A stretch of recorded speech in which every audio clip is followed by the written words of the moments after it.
Goleuni yw Duw, ac nid oes yn ddweud ddim tywyllwch.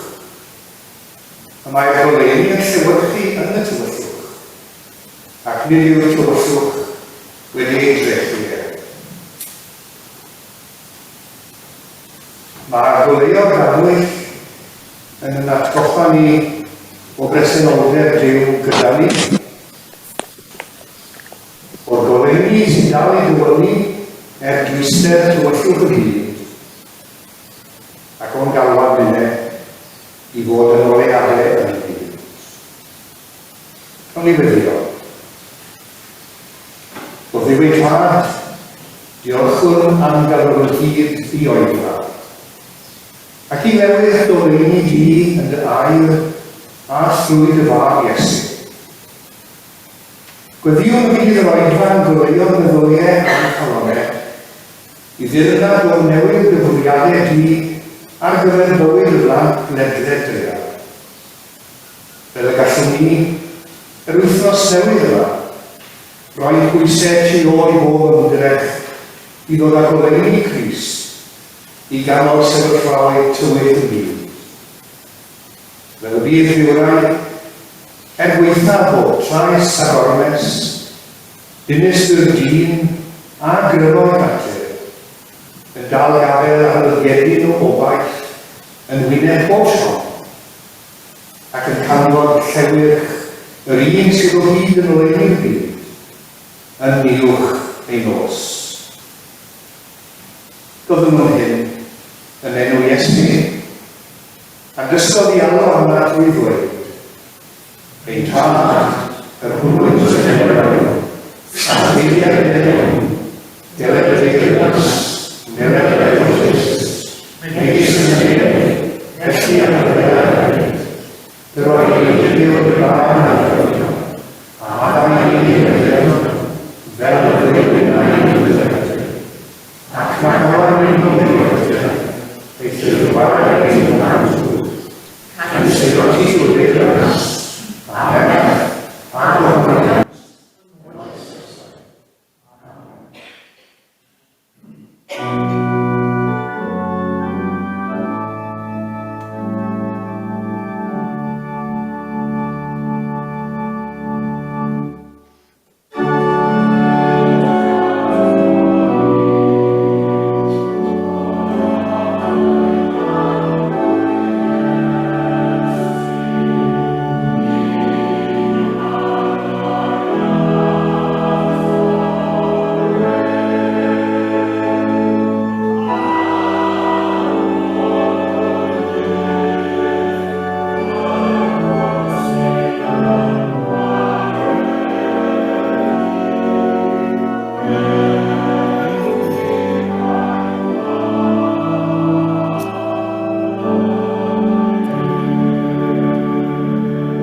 Wel, bore da.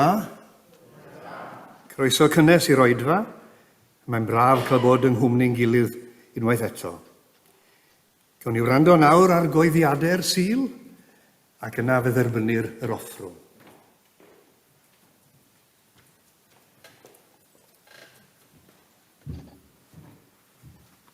Bore da. Croeso cynnes i chi gyd i'r gwasanaeth, a bore yma rydyn ni'n estyn croeso cynnes i'n gyfeillion sy'n ymuno ni o Porthcawl ac i'r rhai sy'n ymuno ni ar Zoom. A mae i bob amser yn dda i groesawu y parchedig Hywel Richards nôl i'r Tabernacl fel ein gweinidog emeritus. Dydd Sul nesaf, bydd y gwasanaeth o dan ofal ein gweinidog y parchedig Dylan Rhys, gwarter i 10 ym Pen-y-bont a chwarter wedi 1 ar 10 ym Porthcawl. Bydd bore goffi Zoom yn cael ei gynnal fel yr arfer ar fore Mawrth am 1 ar 10 y bore. Os hoffech chi ymuno ar sgwrs, cysylltwch a Felicity Cleaves am y ddolen Zoom. A nos Fawrth, mae côr y Tabernacl yn ymarfer yma yn y capel am 7 o gloch. Dydd Iau, bydd trip Merched y Wawr i Aberglasni. Bydd y bws yn gadael am 9:45 o'r Red Dragon Llydiart, yn galw gyferbyn a Cemetery Road, wedyn Park Street ac yn olaf Trealalis. Dewch mewn digon o amser a gobeithio gewch chi dywydd braf. Ar nos Sul, y 10fed o Gorffennaf, cynhelir Cyngerdd Haf Cymdeithas Cerddorol Tabernacl am 7 o'r gloch yma yn y capel. Bydd cerddorfa ac unawdwyr yn ymuno â'r côr. Y brif eitem o waith fydd offeren y coroni gan Mozart. Mae croeso cynnes i bawb. Dydd Sul hefyd, daw hysbyseb oddi wrthau'n gweinidog ar gyfer Syndei'r Sul. Ar nos Sul, y 10fed am 6 o'r gloch, cyfle i ieuenctid yr ofalaeth i gymdeithasu dros hufen iâ yng Nghaffi Caspers. Ac yna, fe welwch chi yn y cylchlythyr coenina, mae picnic yr ofalaeth yn cael ei gynnal ar Gorffennaf yr ail ar 15 am 1 o'r gloch wedi roed fawn. Bydd cyfle i gymdeithasu a chael picnic gyda'n gilydd ym Mharch Bryngarw, Bryn Menyn. Dewch ar teulu i gyd a mwynhau'r awyr agored tra'n cymdeithasu. Fi wneud casgliad nawr.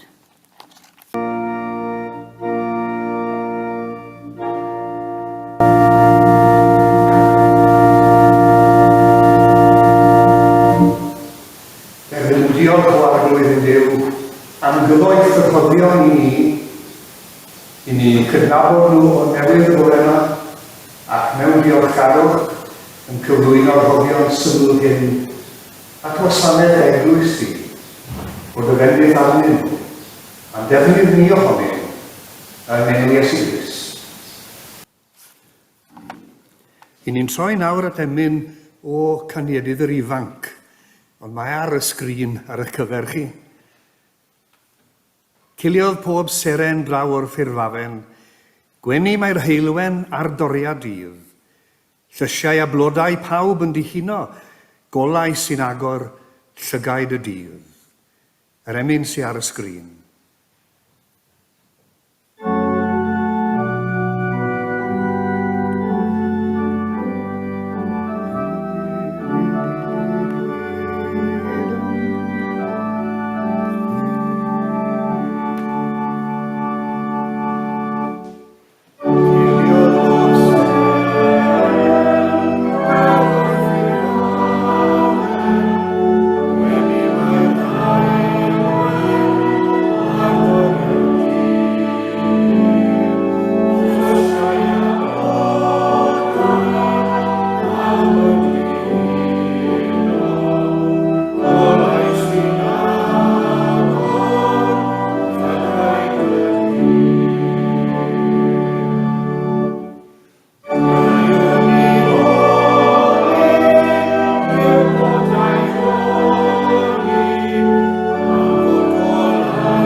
Tan dydd Mercher diwetha, roedd na gerflun trawiadol iawn ar sgwâr y neuadd, y sgwâr y brenin yn Aberystwyth.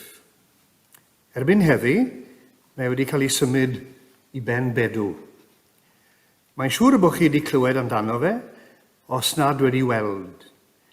I enw yw Rangel Cyllyll. A ddim ar ôl effeithiau gyd, ond fel mae'r enw'n awgrymu, mae wedi lunio o gyllyll a gasglwyd gan heddluoedd dros y deyrnas yma yn sgil troseddau treisgar. Mae yna 100,000 ohonyn nhw yn y cerflun. Ac fe gymerodd 4 mlynedd i grefftwyr medrus iawn i lunio y campwaith. Mae rai o'r cyllyll yn cario neges, fel yr un gobeithiol yma. Thank you, Commander Anthony Lambert, for saving my life. Forget me not. My near death became my new-found hope. Jamie Healy. Ond yr hyn sy'n aros gyda fi yw'r wyneb a'r dwylo yn y cerflun. Mae yna dristwch, mae yna siom, mae syndod, mae dig, angrediniaeth. Y cyfan i fi yn y wyneb, falle bod chi'n gweld pethau gwahanol. Ond hefyd, yn y gwyneb ac yn y dwylo yn arbennig, mae yna ymbil yn does e. Mae yna eiriol. I ddefnyddio un o eiriau Cwm Gwendraeth, mae yna ymhwedd. Chi'n deall y gair? Ymhwedd. A mae ystyr y gair yn y sŵn yn diwedd. Begian, ymhwedd. Mae yna ble fawr. Fel pe bydde y cerflun yn dweud, calliwch wir. Ac fe ddaeth geiriau woldo i'r cof wrth syllu ar y cerflun. Beth yw trefnu teyrnas? Crefft sydd eto'n cropian. A'i harfogi, rhoi'r cyllyll yn llawr baban. Fel arweiniad un gweddiau, dewch i'n fyfyrio ar y ddelwedd am ychydig. Tra fod Sheila yn canu ar y ffliwt, emyn a ddaeth i'r meddwl hefyd wrth edrych ar y dwylo, sef y darlun.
Diolch yn fawr.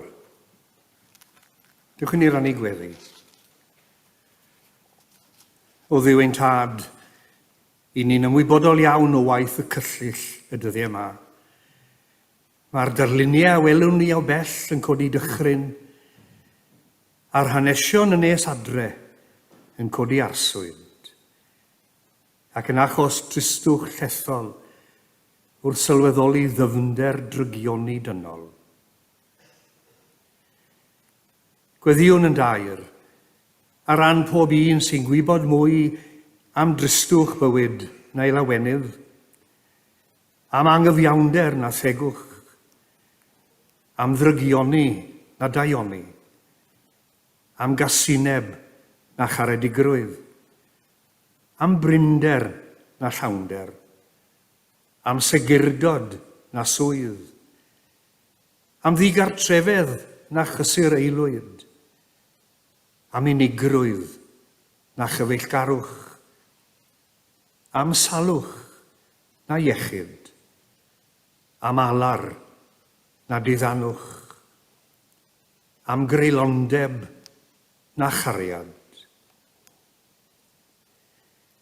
A nine bore yma eto yn gwybod fwy am y bendithion na'r angen. Ac yn diolch o'r newydd am bob daioni sy'n gloiwyn bywydau.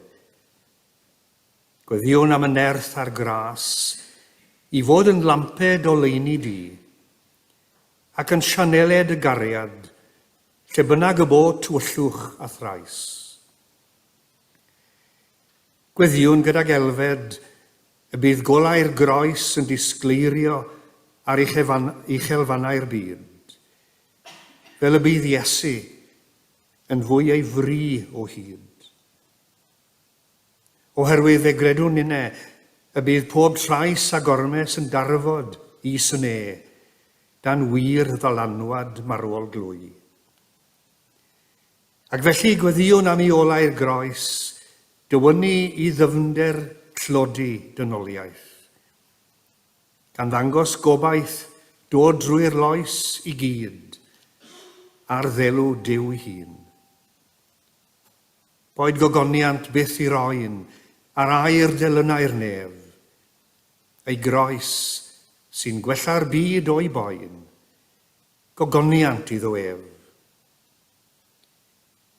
Clyw ni, yn ei enw ei heiddiant ef, sydd o hyd yn estyn ei law mewn trigaredd a thosturi, a'i gyffyrddiad bob amser yn dwy'n iachad. Amen.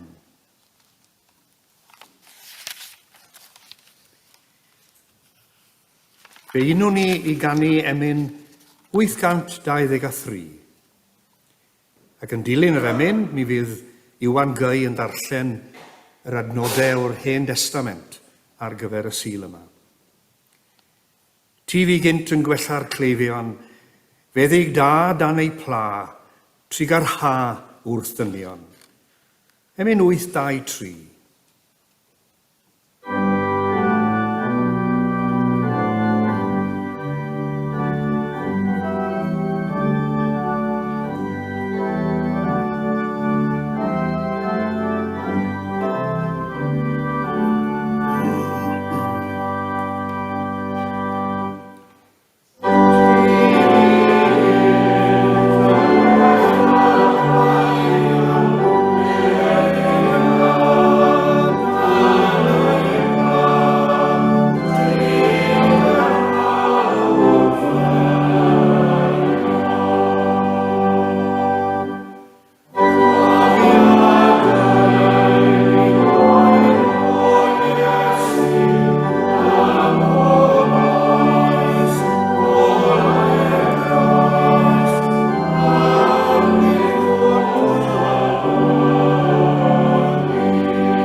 Daw'r darlleniad, allan o ail lyfr y Brenhinoedd, penod 5, adnodau 1 i 14.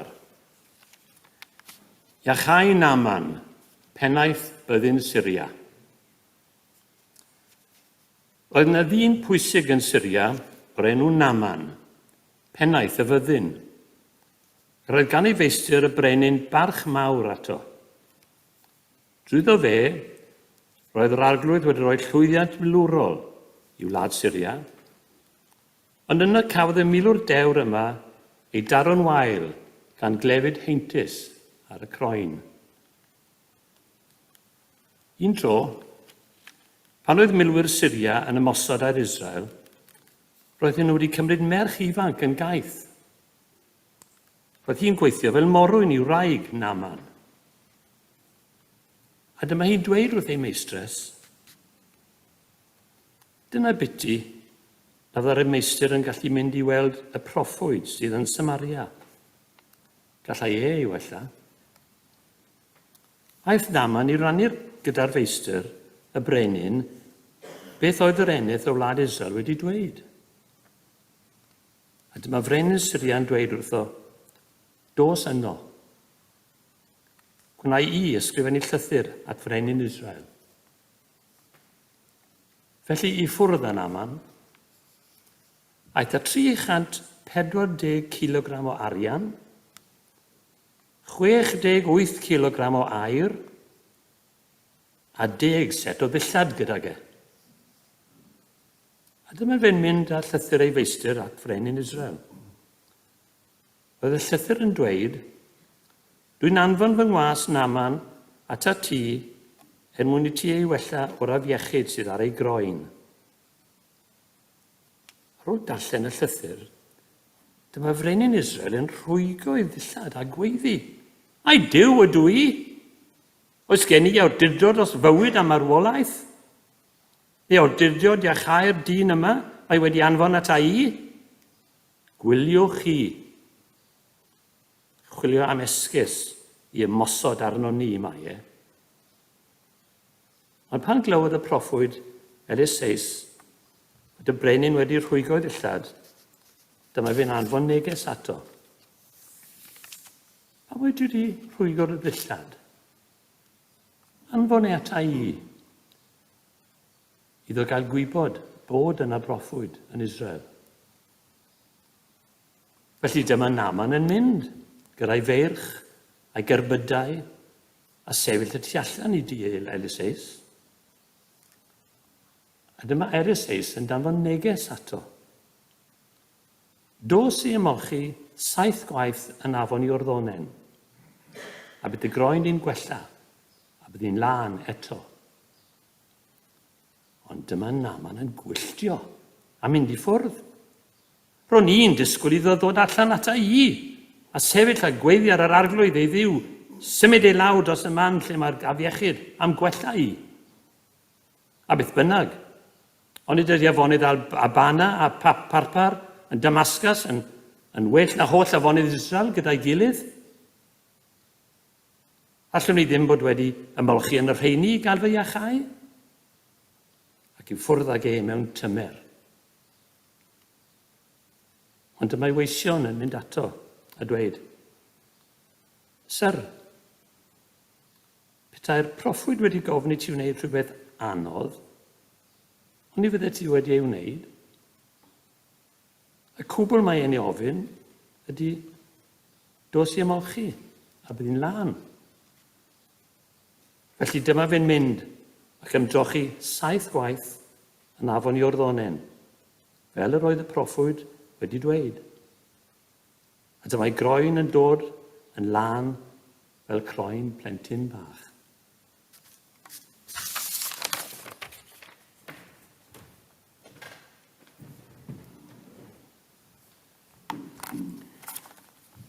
Diolch yn fawr, Iwan, am yn harwen ni ar stori gyfarwydd mewn gwirionedd.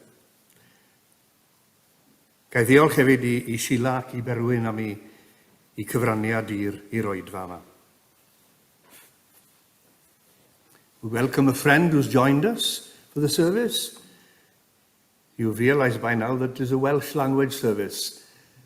You may understand a few sentences from now on, but even though you may not follow the gist of the message, I hope you will find comfort in the fellowship in the church this morning. Yn un o'i gyfrolau mae P.G. Wodehouse yn adrodd am Americanwr cyfoethog oedd ei bryd ar brynu stad hynafol. Ac wrth grwydro o gwmpas ag edrych ar y gerddi hardd, dyma fe'n dweud wrth y perchenog, I have to say that I particularly love the river at the bottom of the garden. A medde'r bonheddwr geirwyr, I have to inform you that whereas in summer the river is at the bottom of the garden, in winter the garden is at the bottom of the river. Ond. A mae yna ryw ond o hyd yn dos e. Yr oedd Naman, capten byddin brenin Syria, yn un uchel newistyr ac yn fawr I barch.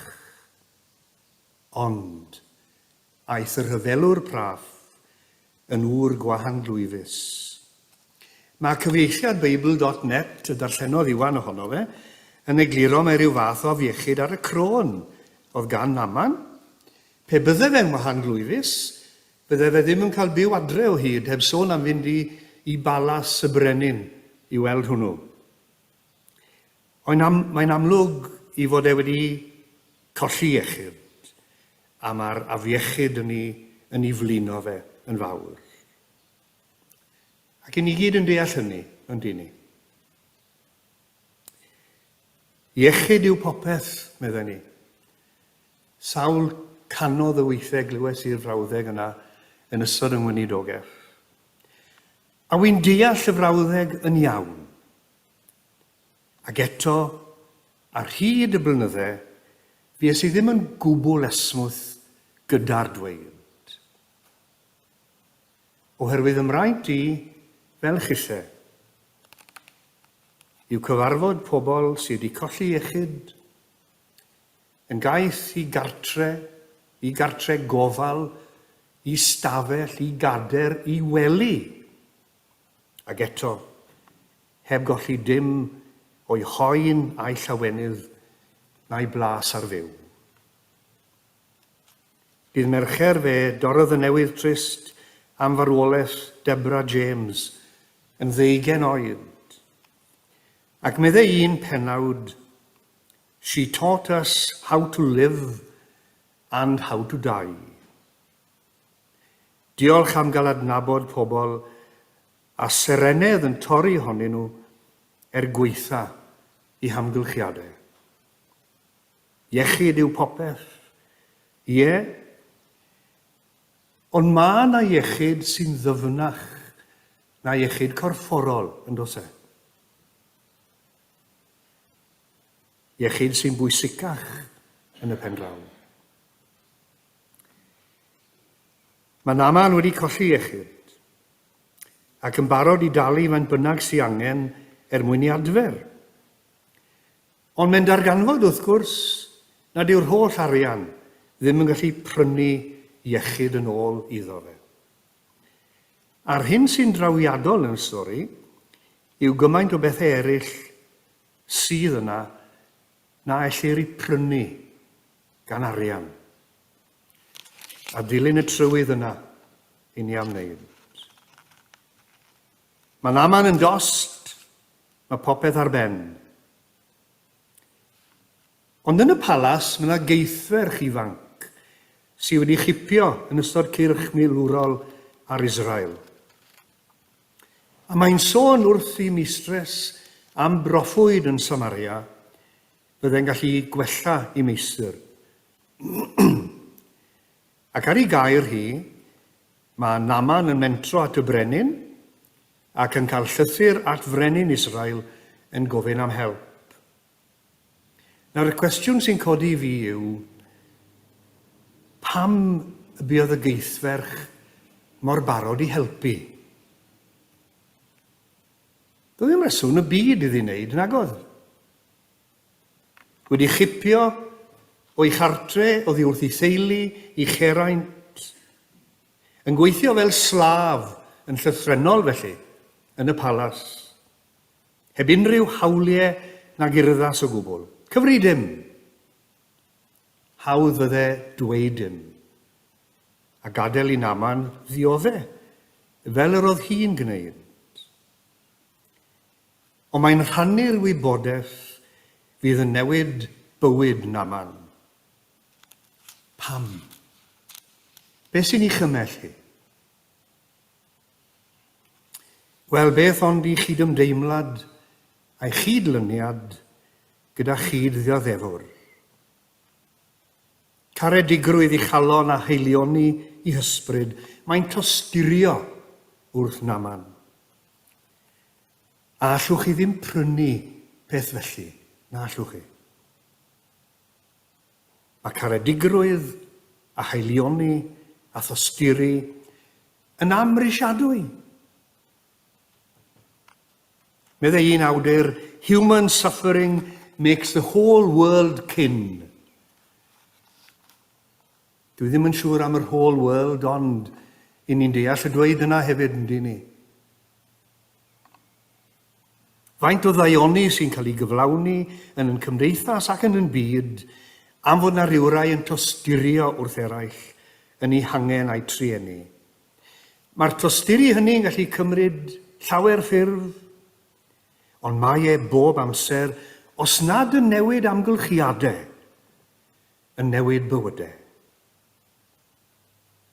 Dyna wnaethon ni wrth gyfrannu i apel Wcrain.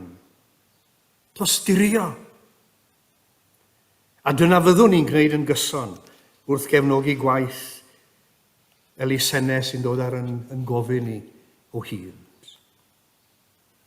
Dyna wy'n mawr obeithio bydd undeb yr annibynwyr yn wneud wythnos yma wrth gefnogi apel Wcrain cymorth Cristnogol, a hynny mewn ffordd fydd yn deilwng o'n traddodiad ni. Tosturio a newid bywydau drwy yn tosturi ymarferol. Ac mae'r fendith sy'n dilyn yn ddeiblyg. I'r derbyniwr sy'n cael y cyffyrddiad yma ei angen, ac i'r rhoddwr sy'n cael rhannu yng ngwaith a chybol Duw. Allwch chi ddim prynu tosturi, ond y mae e yn un o ddoniau'r ysbryd. Mae Naman hefyd yn dysgu na lle brynu'r wybodaeth fydd yn arwain at ei wella. Wedi hir a hwyr mewn cyrraedd tŷ Eliseis, a hynny gyda arian a rhoddion drydfawr. Mae'n barod i dalu am y feddiginiaeth, ond mae'n cael ei siomi'n ofnadw yn y meddyg. Dyw Eliseis ddim hyd yn oed yn dod allan i weld e. Dim ond anfon y gwas. Yn ystod ymhlentyndod un o feddygon Pontyberem o Dr Hywels wedi bod yno am flynyddoedd. O Dr Hywels yn eistedd yn ei stafell a'i gefn at y drws o'r stafell aros.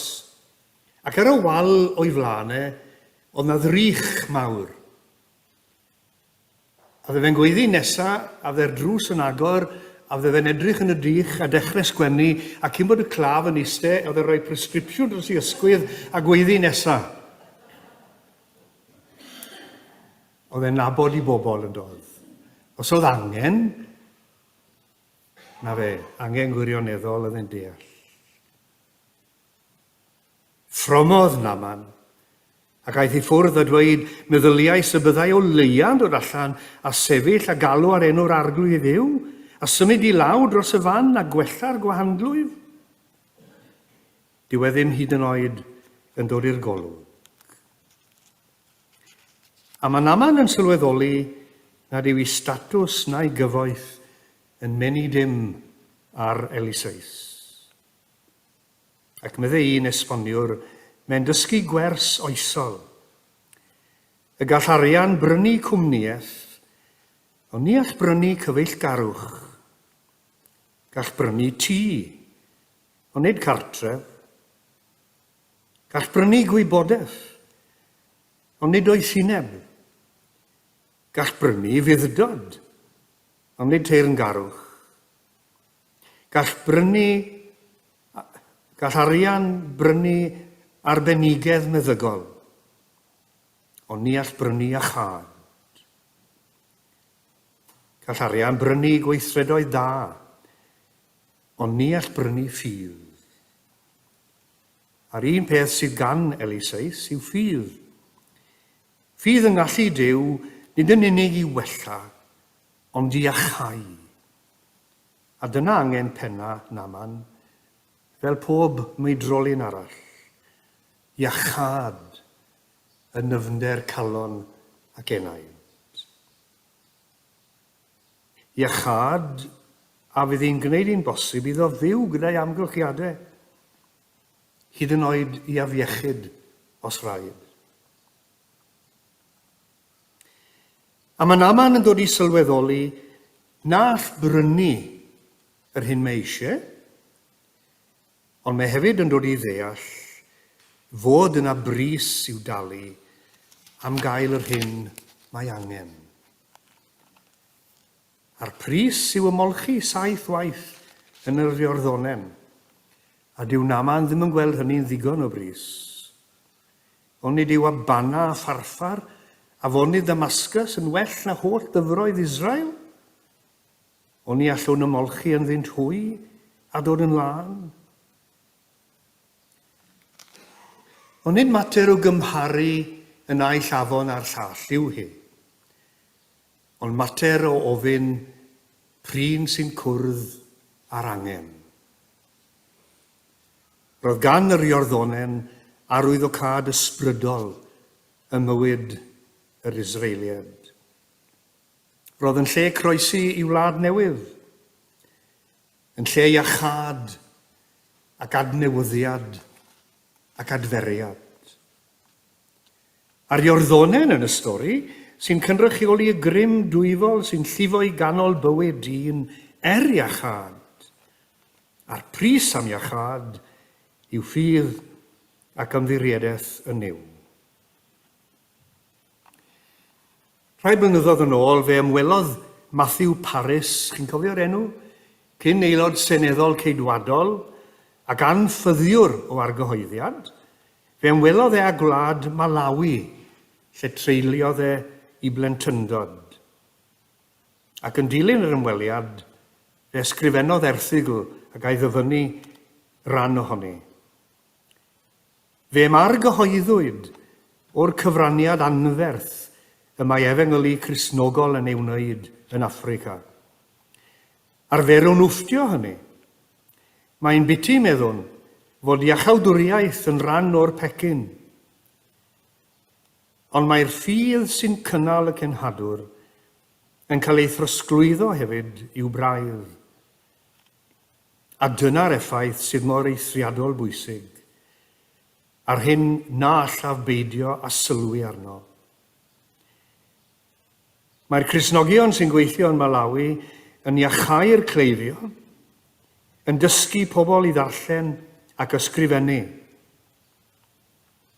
Ond maent hefyd yn newid calonnau pobl ac yn enyn trawsffurfiad ysbrydol. Y cyffyrddiad iachisol. Na allwch chi brynu am bris yn y byd, ond sydd ar gael yn rhad ac am ddim i bob un sy'n barod i'w dderbyn fel rhodd. Rhan o neges stori Naman yw faint bynnag yw twf a datblygiad dyn a'i gymdeithas, faint bynnag y llwyddiant tymhorol a materol, fod na bethau eraill sy'n greiddiol i gyfanrwydd yn bywyd ni. Ac nid pethau i'w prynu ydyn nhw, ond pethau a brynwyd i ni yng ngwerthfawr waed Crist, a ddais mwyn i ni gael bywyd yn ei gyflawnder. Fe drown ni at emyn 653 i'n harwen at fwrdd y cymyn. O gylch dy fwrdd o arglwydd y deion oll yn awr, i gyfranogi'n wylaidd a chofio'r aberth mawr.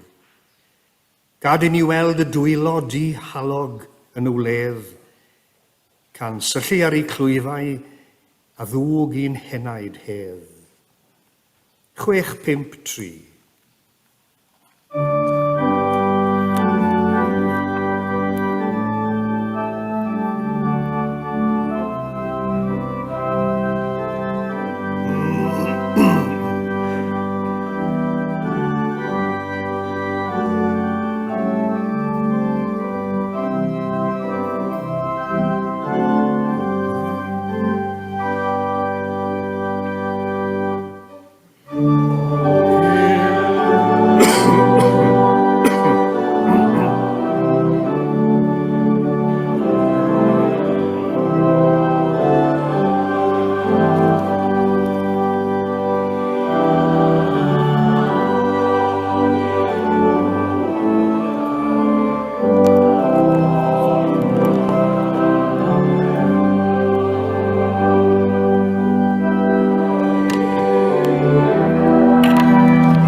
Goleini yw Duw, ac nid oes yn ddwef ddim tywyllwch. Os rhodiwn yn y goleini, fel y mae ef yn y goleini, y mae gen i'n gymundeb a'n gilydd, ac y mae gwaed Iesu ei fab ef yn ein glanhau ni o bob pechod. Os dywedwn ei bod yn ddi-bechod, yr ydym yn ein twyllo'n hunain, ac nid yw'r gwirionedd ynom. Ond os bydd i rywun bechu, y mae gen i ei reolwr gyda'r tad, sef Iesu Grist y cyfiawn. Ac ef sy'n foddion ein puredigaeth oddi wrth ein pechodau, ac nid puredigaeth ein pechodau ni yn unig, ond hefyd bechodau'r holl fyd.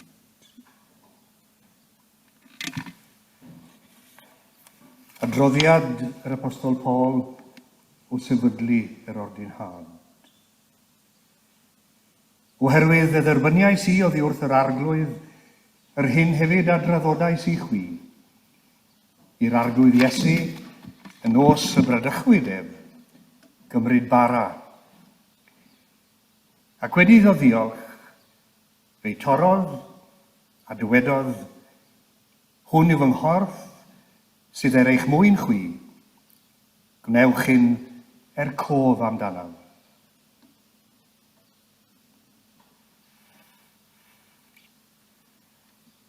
Yr un modd hefyd, fe gymerodd y cwpan ar ôl swper, gan ddweud, y cwpan hwn yw'r cyfamod newydd yn fy ngwaed i. Gwnewch hyn bob tro ar y fwch ef, cof amdanaf. Oherwydd bob tro byddwch yn bwyta'r bara hwn, ac yn yfed y cwpan hwn, yr ydych yn cyhoeddi marwolaeth yr arglwydd hyd nes y daw. Gawn ni weddio. Fe ddiolchwn o Dduw Tad am y fraint o gael dod fel teulu o'r newydd at y fwrdd di, a derbyn o'r rhoddion syml y bwrdd, ond sydd mor arwyddocaol i bob yr un ohono ni. Yma nawr i ni'n cofio am yn cyd-aelodau yn y teulu, sydd oherwydd amgylchiadau gwahanol wedi methu ymuno gyda ni y bore yma. I ni'n cofio amdanyn nhw ac yn gweddio drostyn nhw. Ac yn gofyn y byddu di'n agos atyn nhw wrth iddyn nhw ar eu heilwydydd sydd wedi ymuno gyda ni y bore yma o'i heilwydydd, rannu yn y bara a'r gwyn. Ac am i ti gofio am eraill, sydd a'u hamgylchiadau nhw wedi mynd â nhw oddi cartre ac ati gwaith a swyddi a chyfrifoldebau. Cynnill ni arglwydd drwy'n gweddiau gyda'n gilydd fel teulu i ti. Rhod y fendith ar elfennau'r bwrdd, fel y bydda'n o'r newydd un ffydd ni, yn gorff a gwaed Iesu Grist a'r rhoddwyd trosom, a rhoi ni'r ysbryd i dderbyn ohonyn nhw mewn diolchgarwch. Cliw ni yn ei enw a'i heiddiad ef. Amen.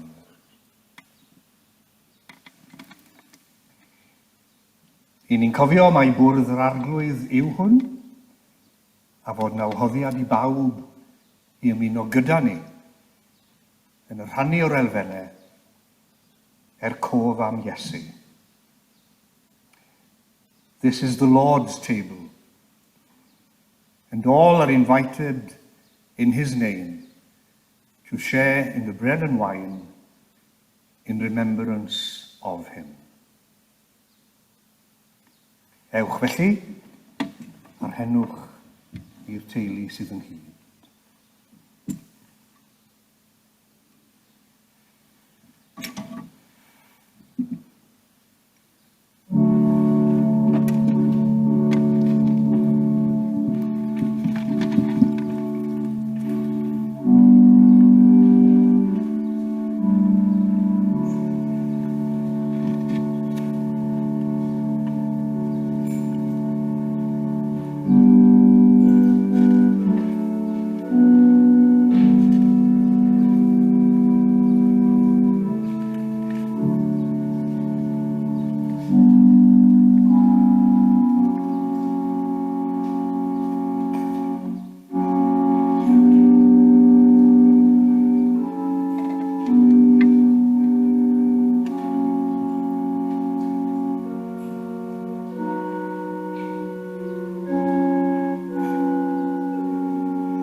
Darn o fara cyffredin, ond i'n ffydd ni, yr arwydd o'r corff a ddioddefodd ar y groes, bwytawn cof amdano.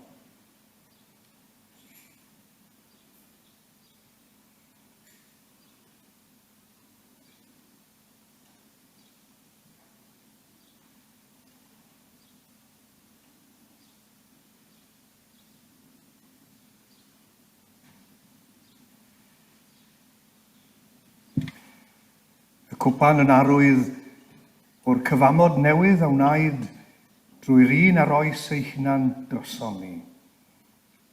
Y fwn bawb o hwn.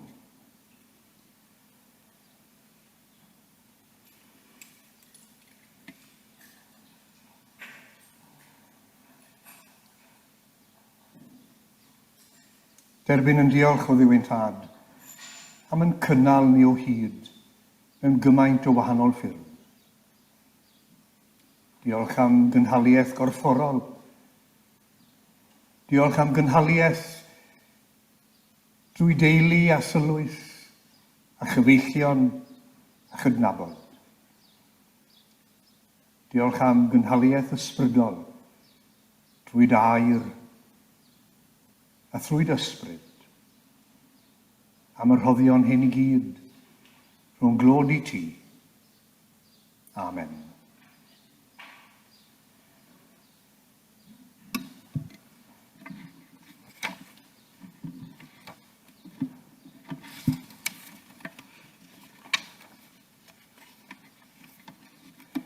I ni'n cloi'n gwasanaeth gydag emyn 485. A nwylaf Grist y sanctaidd ben dan ddrain fi droso fi. Dyfendydd tywallt ar fy mhen i'm feddwl droso ti. 485.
Dduw o goleuni, nid yw'r tywyllwch yn dywyll i ti.